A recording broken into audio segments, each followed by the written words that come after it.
Kereta otonom berdaya listrik di IKN akan digunakan pertama kalinya pada 17 Agustus mendatang. Dan Presiden Joko Widodo bersama dengan para menteri menguji coba langsung kereta otonom ini dengan berkeliling di jalanan sekitar istana.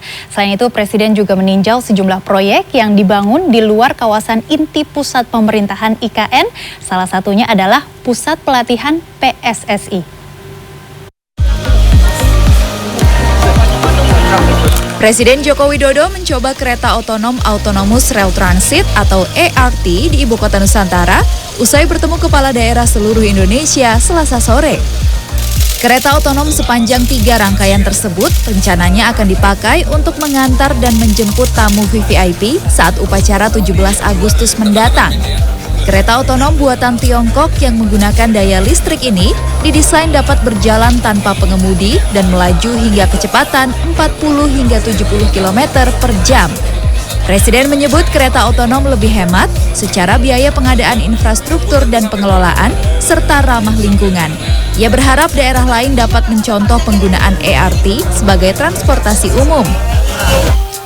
Kalau kita pakai ART ini memang jalan itu harus lebar, dan jalan di IKN memang sudah didesain lebar, jadi memang cukup untuk itu. Kota-kota lain di Indonesia saya kira semuanya sekarang ini memerlukan transportasi massal yang berbasis energi hijau.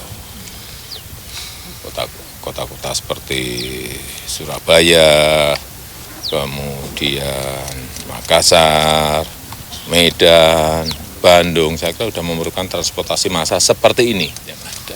Problemnya sekarang ini memang hampir di semua kota jalannya kurang lebar, itu masalahnya.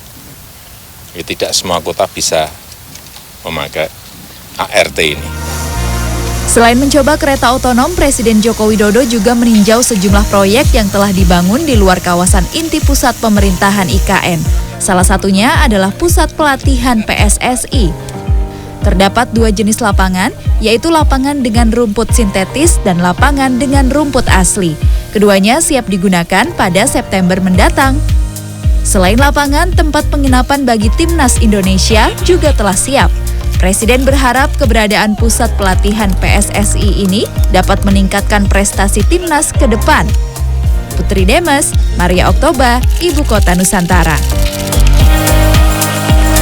Presiden Joko Widodo bicara soal Istana Presiden di Jakarta dan Bogor yang bekas kolonial Belanda saat menggelar pertemuan dengan kepala daerah di Istana Garuda, Ibu Kota Nusantara. Sebelumnya, ramai dibicarakan oleh warganet di media sosial soal Istana Garuda IKN yang desainnya ini terkesan mistis dan gelap.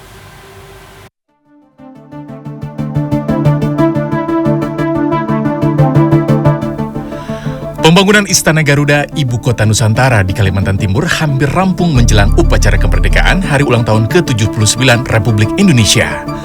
Hingga kini, istana yang berlokasi di Penajam, Pasar Utara, Kalimantan Timur ini telah lebih dari 90% dibangun.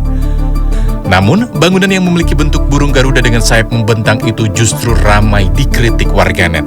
Tampilan Istana Garuda banyak disebut mistis karena berwarna gelap. Padahal dalam desain asli, bentuk Garuda memiliki warna lebih terang dan kehijauan.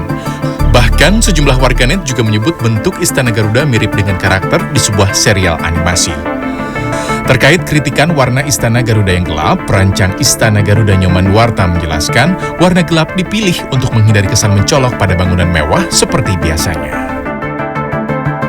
Ada proses alami dari bahan yang kita pakai yang namanya kuningan. Kuningan itu akan teroksidasi oleh cuaca yang ada di IKN. Itu namanya proses patina.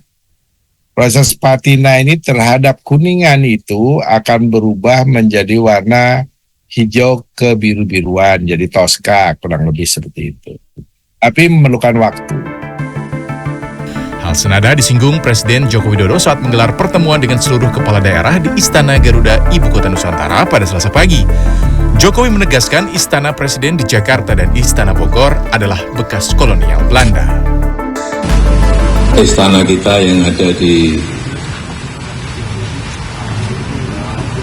Jakarta yang ada di Bogor itu adalah istana bekas kolonial yang dulunya dihuni, jadi di istana, dan sudah kita tempati 79 tahun. Bau-baunya kolonial selalu saya rasakan setiap hari, dibayang-bayangi.